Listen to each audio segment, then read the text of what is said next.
journey, East meets West. Last week, we talked about a valuable lesson my papa taught me, the power of friendship and teams. Today, I'm going to share with you how I apply this lesson to my life during the early years of my childhood. Well, as I previously mentioned that my parents were fully occupied at their schools by the cultural movement at that era. They had little time for us. So it was up to me to keep me and my little sister safe on the street. I needed to build a strong circle of friends, a team where we could support and help each other. Then I was observing the other kids on the street, figuring out how to connect with them. One Sunday afternoon, I watched a game about playing pickup sticks. I brought my own pickup sticks and joined the game. Afterwards, I offered to the kids my sweets, which I had saved from my kindergarten, for my dessert. We then chatted and laughed together. From that day, I started making friends and started to build our own little gang on the street, united by the shared place and the treats, my sweets. Well, my dear friends, is there a childhood memory you hold very dear to you? I would love to read that on the comments below. So, now I'd like to share with you one of my another experiences.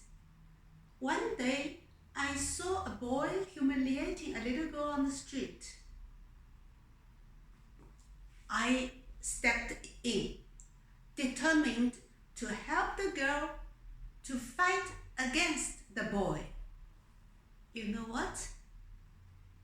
The boy backed off because he saw that he was not facing only one girl now.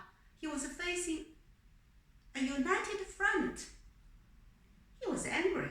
He went away and threatened to come back with his friends to beat us. Both the little girl and I were scared. But I was not going to let that intimidate us. That evening, I was thinking how to prevent the next bullying. I assumed perhaps the mother of this boy could be helpful. Meeting his mama, it was pretty daunting as I was only 5 years old. But I had no choice. I had to. That day evening, I visited this boy's home and I reported the behavior to his mama.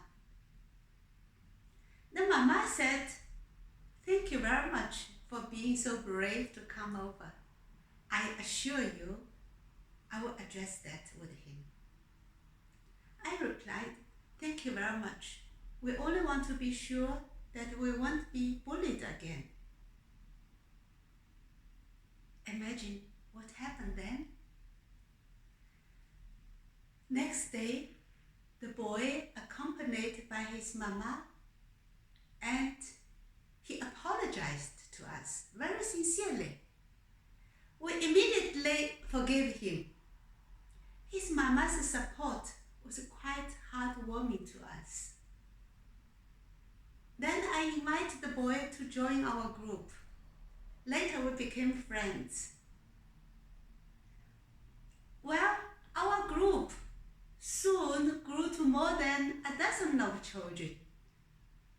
I became the leader of our team as I was always willing to be helpful.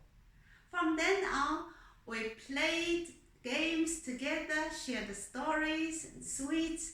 We stood by each other and looked out and also looked out of each other.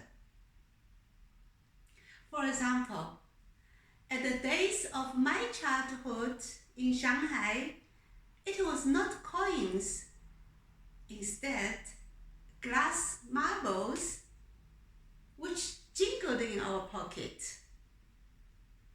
I noticed some kids had none, so I offered mine and taught them how to play.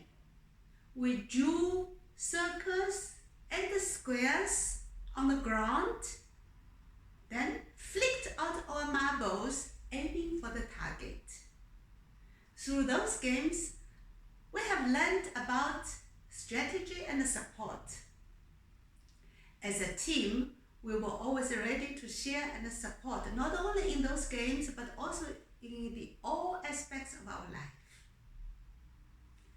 Well, these experiences painted my early years of my childhood with vivid colors of joys and learnings, alongside with bitter, sweet lessons of adversity.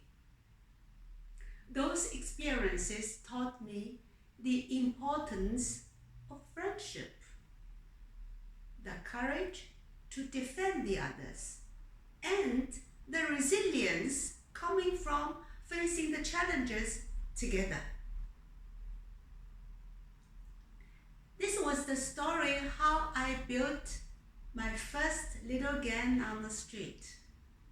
It's part of who I am today.